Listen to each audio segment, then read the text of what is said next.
Welcome back to the Hive, everyone. If this is your first time, welcome. Make yourself comfortable. I'm Brenda, and this is Quilting with Queen Bee. Today, we are kicking off part 2 of our Demystifying the Half Square Triangle. That's right, we're going to take that scary looking little block. We're going to make it look a lot easier because it is. We've got a few neat tips and tricks to make a lot of them all in a very short amount of time. So let's get started. Okay, so today we're going to start off with make a method of half square triangles. I've already cut two 10-inch squares, one of a light pink and one of a darker green for good contrast. And what we'll do is on the back side of the pink, we will take our ruler and we are going to draw a line from corner to corner on both directions.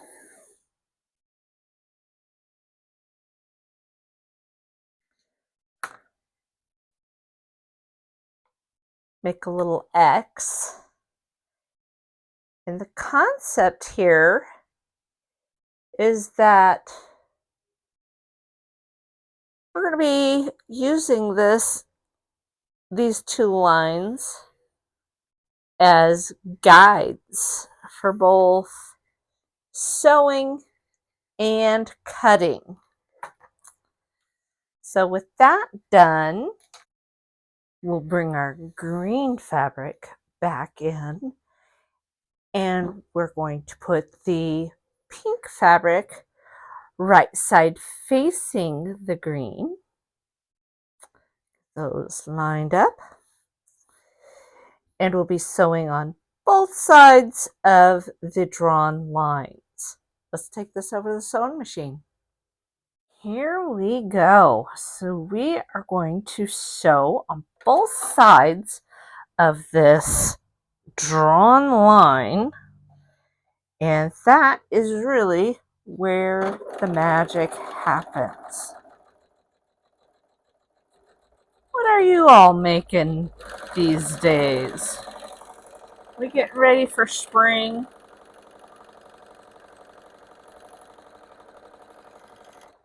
Can you believe it? We're already into March.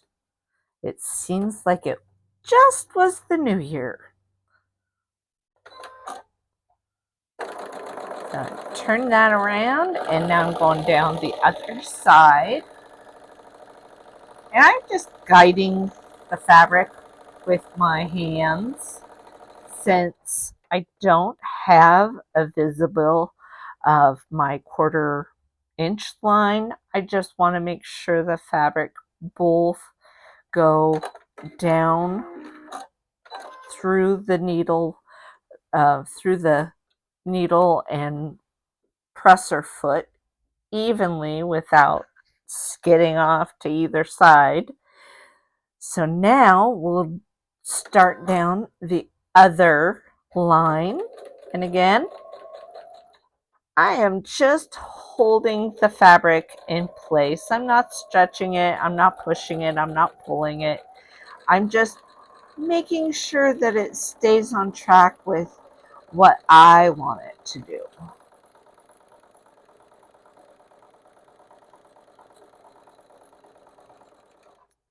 And again, just lift up. I'm not cutting my thread.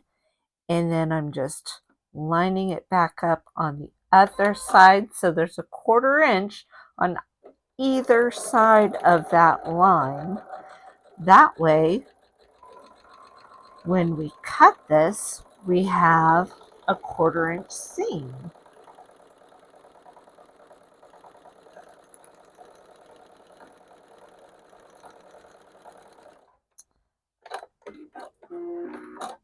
There we go. That part was pretty easy. Let's go cut this up. Okay, so take our ruler, and those 2 lines we drawn, we're not going to cut those just yet. What we are going to do is we're going to line this up right down the middle. So either you can measure out 5, but honestly, where the X crosses, that's the middle. But we want to make sure that we have a straight line. And we're going to cut up that way. And keeping it in place, we're going to measure from the bottom up 5 inches. And we're going to make sure that we're straight there. And we're going to cut across that way. Now, the theory behind this is we have no lines guiding us those 2 ways, but we have lines that guide us for this way. So for this next part, if your favorite kitty cat gets up on the sewing table and just totally scatters everything everywhere, that's never happened to me. Oh wait, yes it has. No big deal. We can just put it back together or cut each of them individually. It's not a big deal. But what we're going to do now is we're going to come around to these lines and we're going to cut them and do the same this way.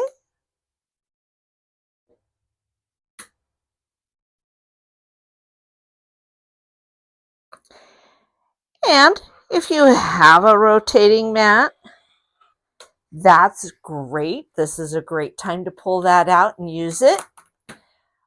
If not, totally fine. You don't need it. But here we have,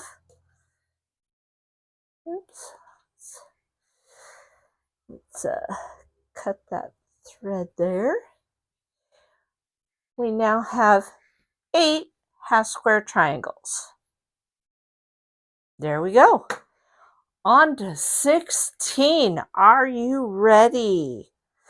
Let's get these out of the way and we'll move to 16. Okay, we've got our green and our pink. We are, once again, we're going to start with this fabric here.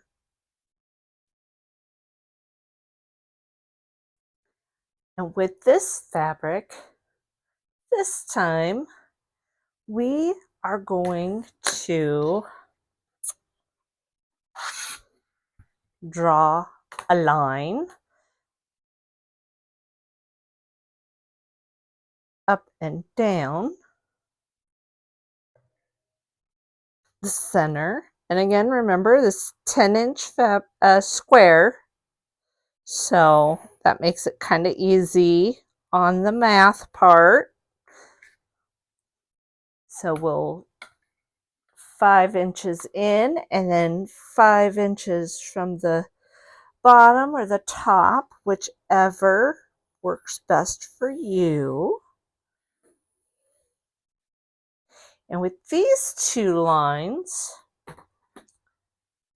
we're going to bring our green back in, and again, facing each other, we are going to take these over to the sewing machine, and I'm going to sew on both sides of each of those lines and then a 1/4 inch all the way around the edge.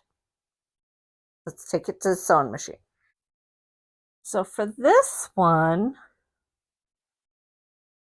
we're following the same principles, hands on either side to guide the fabric through.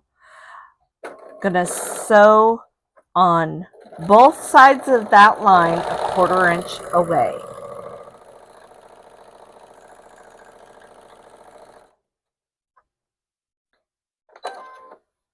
And you'll notice anytime that I'm doing that type of sewing, I'm not going to cut my thread.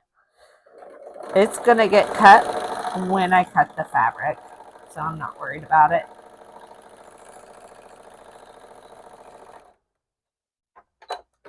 Cut it there, bring it around and do this line.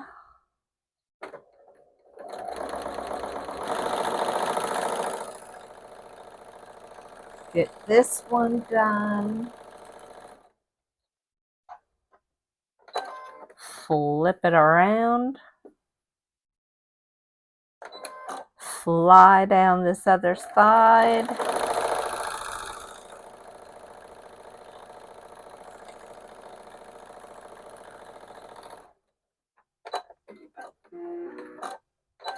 And then the piece that will make this enable us to cut 16 half square triangles is coming up right now, where we're going to sew a 1/4 inch all the way around the edge. So we're going to close this puppy up.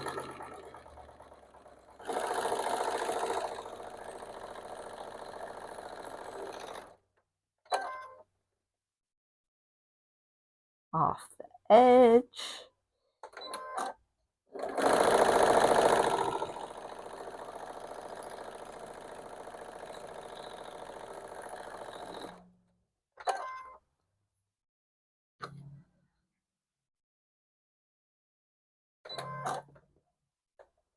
Oops. There we go.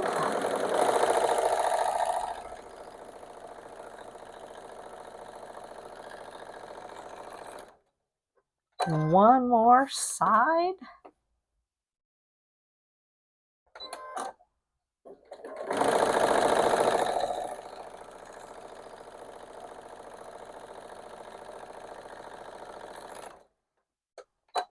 And now we are ready to see how this turns into 16 half square triangles. Let's go.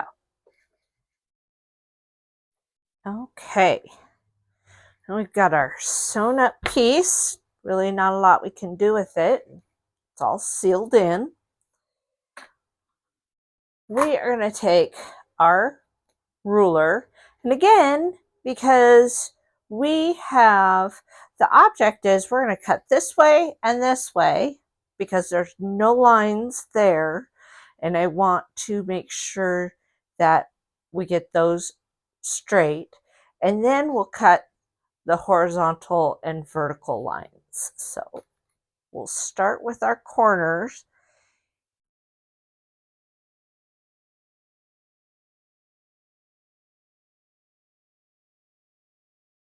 And I always try to keep this in place as much as possible to avoid having to kind of puzzle it back together.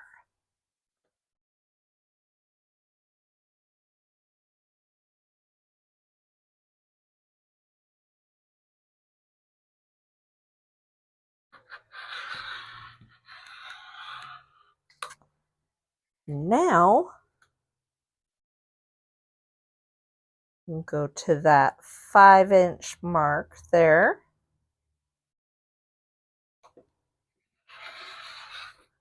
Cut that. And without missing a step,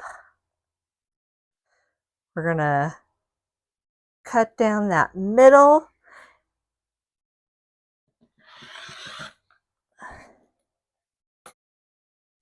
Okay, and with it like this, now we can kind of separate our quadrants. We still want to keep them together, but now we're going to cut each of these in diagonally the other direction, creating 4 half square triangles in each. And that is how we get to 16 half square triangles.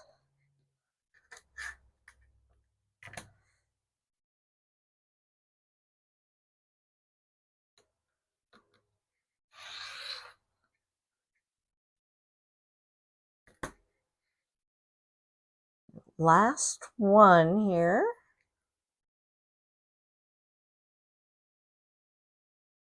Now, I would say if you're uncomfortable and maybe, it's just the first couple of times, you can draw the X going this way as long as you remember it's a cut line only, not a sew line.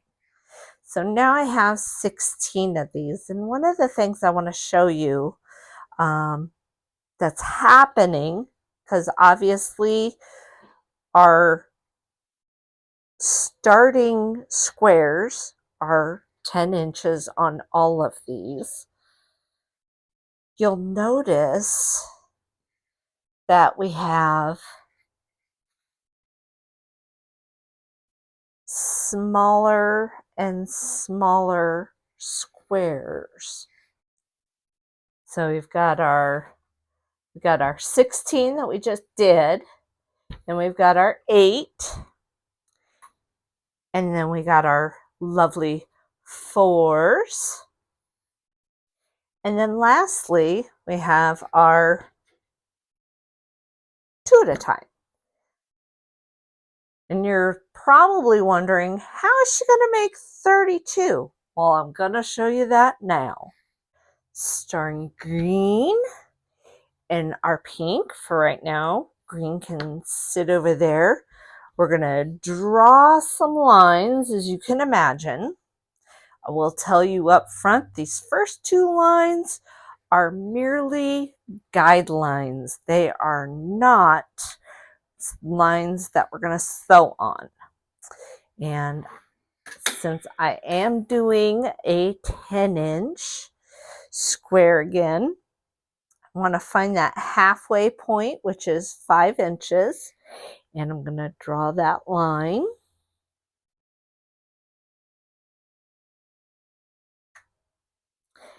Same goes with this direction.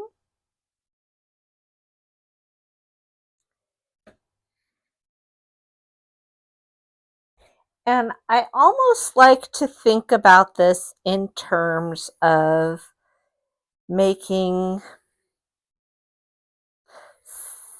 separate sets. What I mean by that is I think of this as its own individual set, this one as its own individual set, this one, so on and so forth. Because what we're going to do next is we're going to draw a diagonal line from corner to corner each way. And you might remember this from our 8 at a time, and that's kind of why I wanted these to go together, is that way you can kind of see a little bit of the similarity. Somehow, let me measure my piece here. Did I got 10? And we've got 10.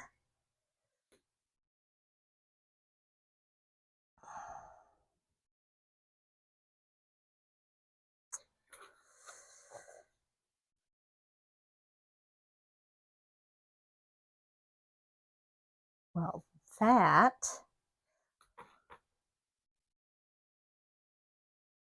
did not come off at the corner. Let's try that one again. We'll ignore that. Luckily, this is the back side of our fabric, so not going to see it. Want to make sure that goes downtown central. And then we're going to do the same this way.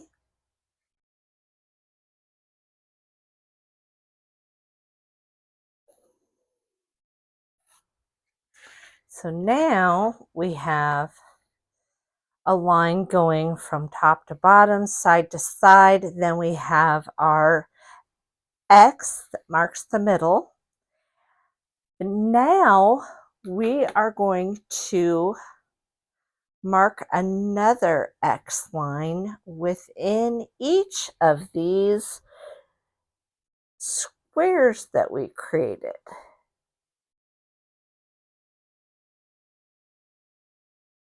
And that is going to make it to where we can do 8 at a time method in each of the squares.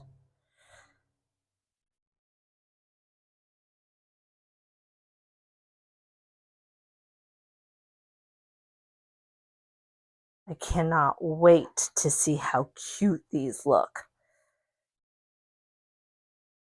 Just seems like the smaller the square, the cuter it is.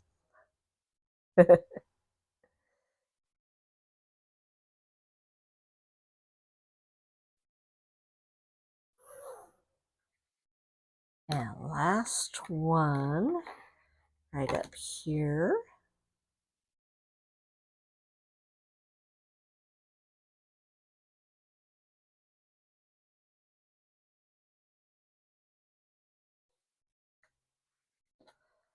So now it just looks like I have 4 squares with X's in each of them. And that's how yours should look. If yours looks like that, then you're ready to go to the sewing machine and we can make the magic happen. For this one, we've got a lot of lines going on, so it might make it a little busy.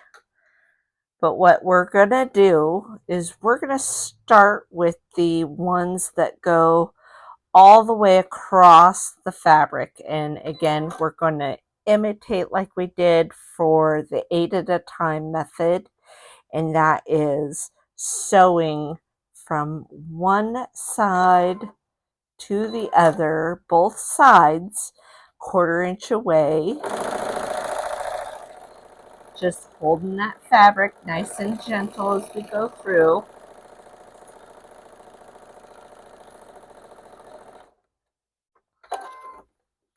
Rotate that around.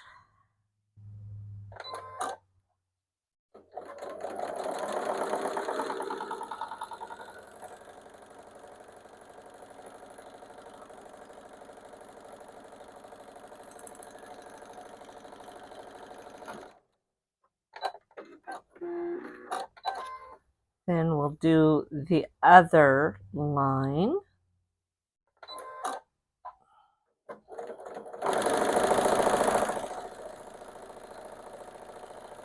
I'm going to do both, so 1/4 of an inch away on both sides of this line.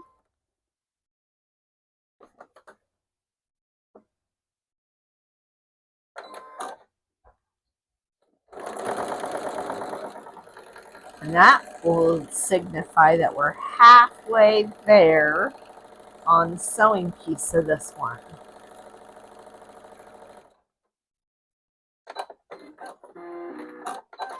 Next, I am going to find the edge of one of my lines, and I like to start on the inside. And so what I'm going to do is I'm going to sew a 1/4 of an inch. Let me move that up a little bit there. There we go. I'm going to move a 1/4 of an inch from that line, and I'm going to follow it to its end. And then I'm going to pivot and follow this next line.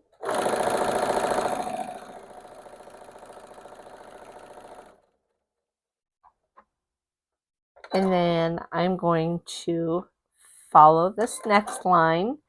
I'm just basically making a box.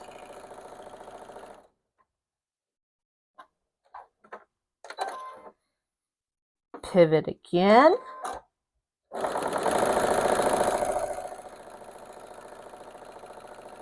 Until I meet that other line. And now I'm going to do the same thing on the outside. So that one, we're just going 1/4 of an inch on the other side.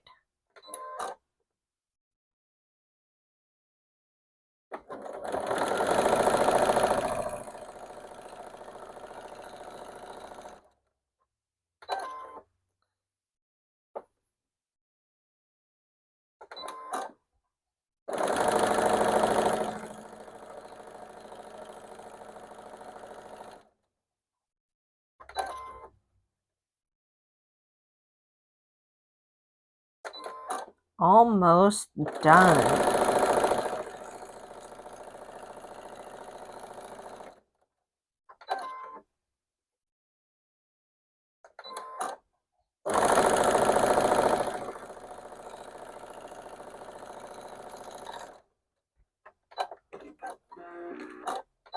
All right. That kind of looks like a sewn up mess. But wait till you see the magic. Let's cut this up. So the first cut I want to do is I'm going to make this so that we have 4 separate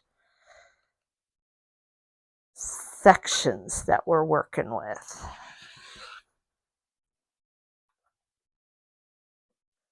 Those lines in the middle that we didn't do anything with, just because we didn't do anything with them doesn't mean they're not important.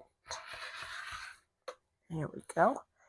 We've got our 4 baby make 8 methods. So we are just going to do to these the same as we did when we were doing the make 8 method. And that is, we're going to find the middle both ways.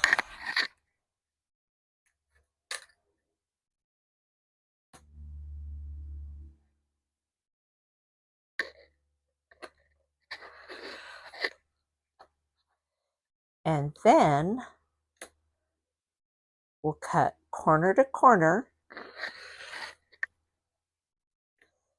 and corner to corner.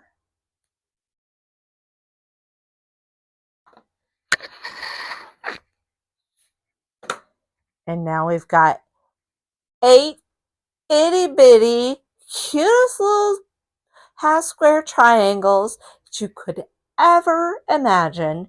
And do you know that these equal 2-inch squares? Quick, did you know? And it's important you know that because we're going to be getting into how these interact with each other. So to make this,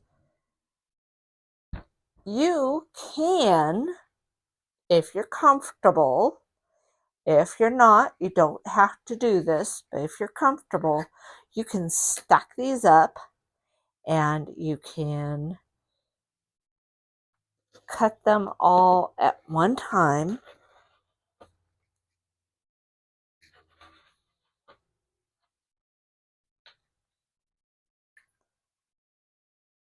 And you might have noticed that these squares are 5 inches, and I'm using my 2.5-inch square ruler to find my midway mark.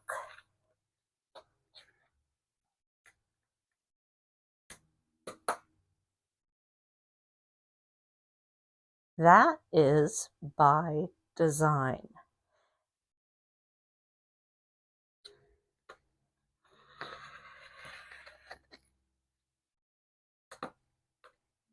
Just because that's pretty thick, I want to make sure it's cut. And I know they kind of moved a little bit there, but I'm okay with that because the 2 last ones that I'm going to cut up are still pretty well where I need them to be. And with that, we have made 32. Oops.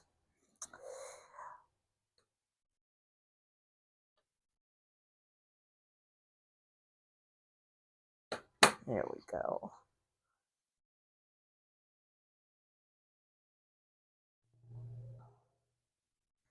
It was just that last one on the bottom that didn't get quite cut. There we go.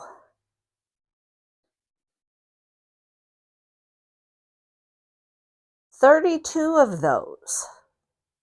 All right, so with that, now I want to show you some things that we can do with half square triangles. We got enough that we can play with them a little bit now. Now for some fun. So I have already ironed several of these open. I haven't cut the dog ears off, but I do want to just say there are a few different things that we can do. Now, if you are going to iron these open, I would be mindful of the fact that we're now working with bias. What I mean by that is here is a straight grain and here is a straight grain. But this is a bias edge, which means it's got stretch. And we don't want these to stretch because what will happen is your square will no longer really be a square. It can get stretched out of place. So let me bring my iron over here, and generally when we're working with these, what we will want to do is when we set our seam, we're pressing. I'm lifting up ever so lightly. You probably, the camera may not pick that up. But then when I roll this open, I'm being gentle as I can to avoid pushing it. And I want to allow the fabric to naturally roll over. And that way I don't get a whoop-de-woo right here. Instead, it goes straight across. Now, I'm going to do this on purpose because I want you to see what it would look like. If I were to just mash over and I'm holding this, that's going to start to kind of warp the fabric, and it's starting to bring it out of shape. Now, if that happens, it's not all things lost. It's just it makes it a little harder to manipulate. And what you can do is reclose it and take your time just flattening it like that to bring it back into shape.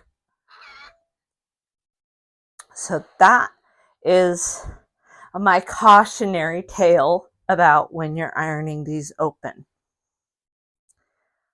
Now you may get all these made up and you might have a different size than what you initially have here. There are a few different ways that you can measure your squares to be what you want them to be.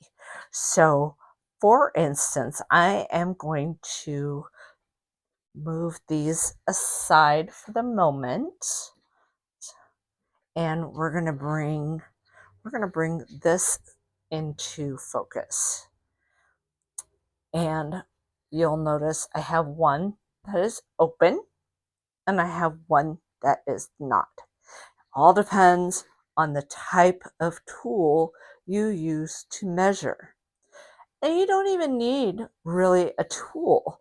I have a mat that has two 4, 6, 8, 10, 12. And this currently measures out at 6.5. Let's say I wanted this to be 6 inches. There's a couple of different ways I could achieve this. So this one, I've already ironed it open, and we're gonna explore a couple of ways with that. One is using this square template that you see here, and there's numbers from 1 to 9, and then it's a 9.5-inch square, basically. So what I'm looking at doing when I work with this is it's important this line up with the seam between the two the two triangles. If it's like this, one of your corners may not come to a point and it'll look kind of funky. So make sure this line lines up.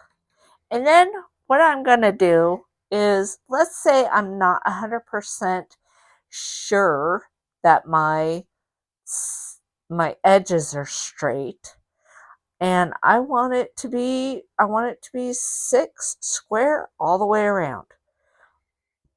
I'm going to bring it to about 6.25 here and 6.25 here.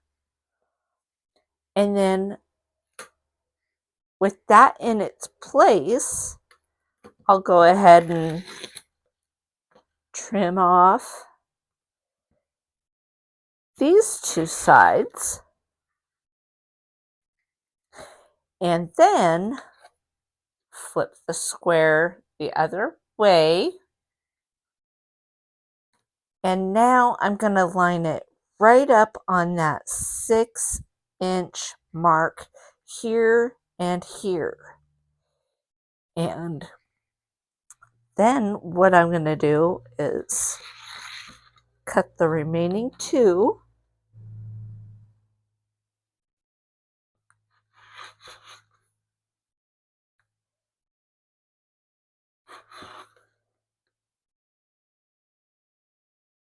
And just like that, we've removed the dog ears, and we now have a perfectly square 6-inch half square triangle.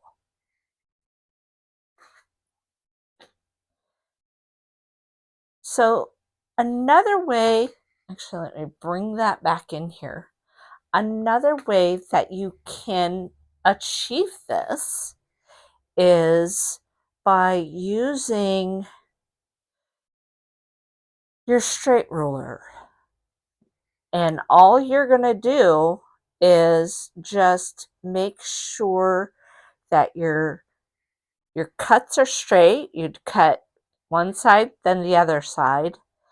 And that would give you, when you flip it this way, that would give you a straight line to hold your ruler on to make sure that these are straight.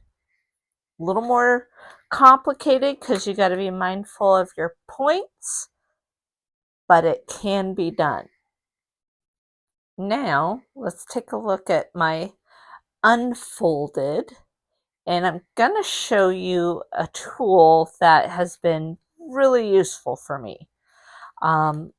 These are clearly slotted trimmers, and they come in all sorts of sizes. I have a large one that does whole sizes, and what you'll see is there's numbers on here, and that indicates how big your finished square is going to be. So like this one is going to be 2 inches, this one 3, so on and so forth down the row.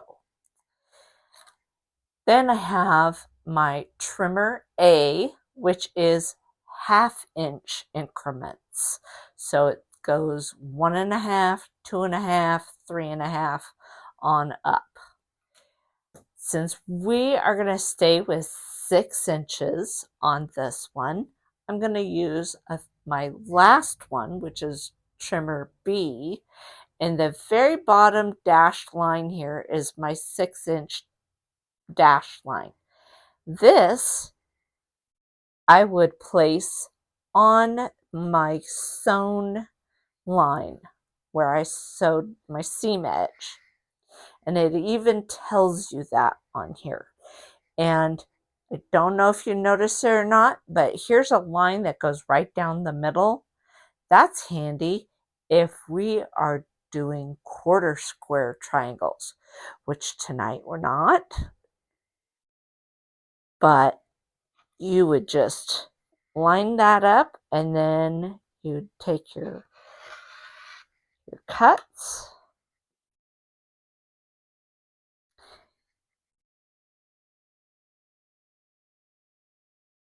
Both of these methods are geared towards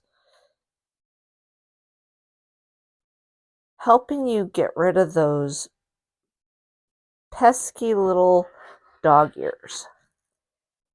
The dog ears, they tend to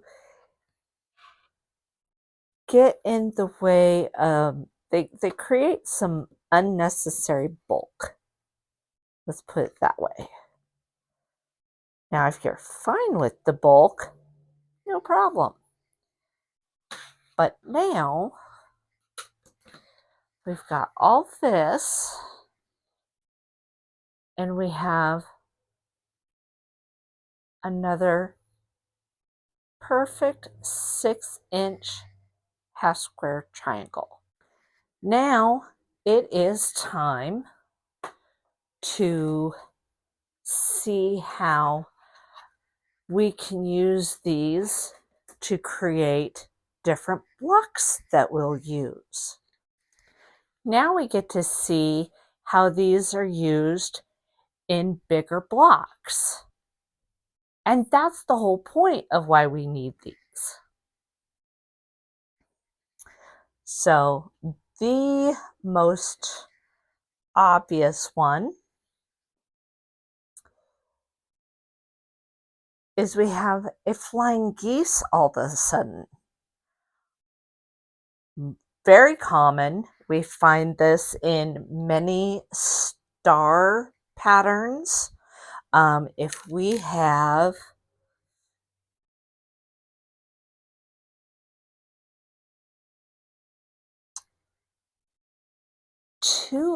four sets of these,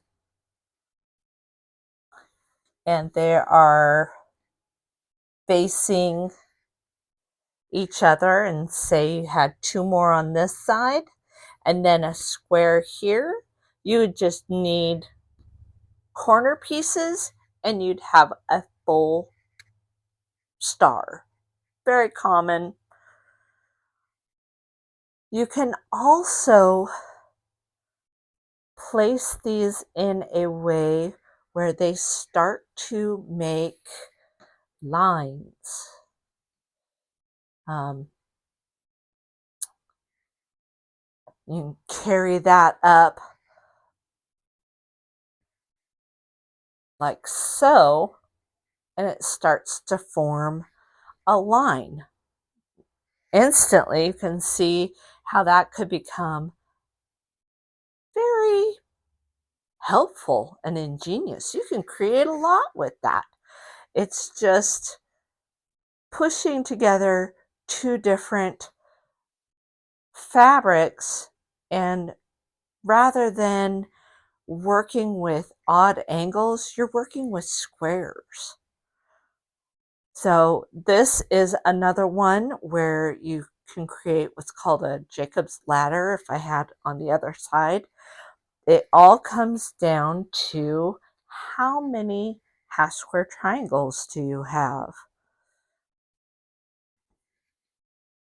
I bet if you worked at this long enough, it's kind of like a puzzle piece, you could probably spell out a name.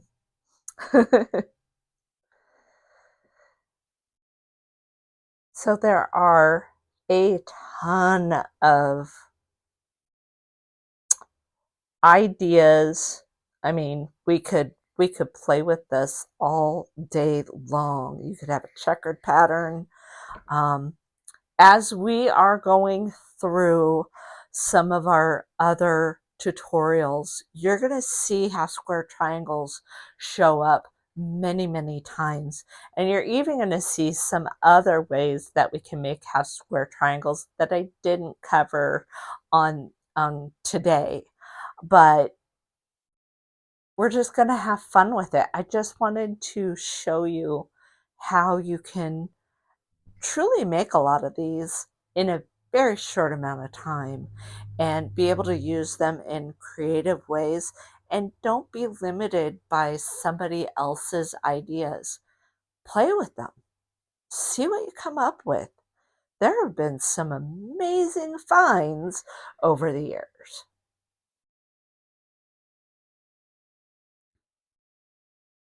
So there you have it, folks. Half square triangles, not so scary anymore.